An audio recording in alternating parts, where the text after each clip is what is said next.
காலையிலே பார்த்தீங்கன்னா கும்பாபிஷேகம்லாம் முடிஞ்சிடுது. அப்புறமா பார்த்தீங்கன்னா மத்தியானம் பார்த்தீங்கன்னா சாமி பிரதிஷ்டாபனை பண்ணிவிட்டு பூஜைலாம் நடந்தது. நாங்கள் சும்மாவே வெறுமனே போயிட்டு உள்ளே சாமி கும்பிட்டு வந்துட்டோம்.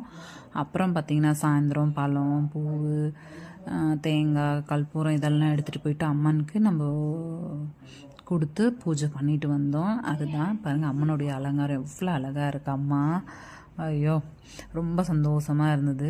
போய் சாமி கும்பிட்டு மனசார நல்லா பார்த்து வேண்டிட்டு சாமி கும்பிட்டு திருப்தியாக வீட்டுக்கு வந்தோம். வீட்டுக்கு வந்ததுன்னே சாப்பாடு யாரும் சமைக்காதீங்க, கோவிலே பிரசாதம் ரெடின்னாங்க. காலையில் மத்தியானம் இப்போ நைட்டும் தாங்க.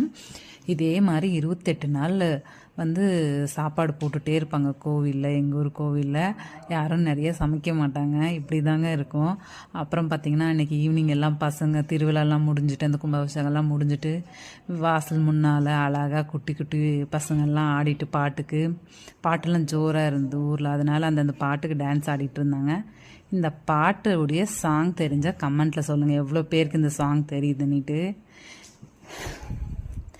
இதெல்லாம் இந்த குழந்தை பருவத்தில் தாங்க இதெல்லாம் என்ஜாய் பண்ண முடியும். அப்புறமா நம்ம பெரியவங்க ஆகிட்டோம், இதெல்லாம் ரொம்பவே மிஸ் பண்ணுவோம். அந்த மாதிரி இதை உட்காந்துட்டு பார்த்துட்டே இருந்தேன். அழகாக எங்கள் தெருவில் இருக்கிற பசங்க எல்லாம் ஆடிட்டே இருந்தாங்க. ரொம்ப ஹாப்பியாக இருந்துச்சுங்க. உங்களுக்கு இந்த மாதிரி மெமரிஸ் இருந்தால் சொல்லுங்கள்.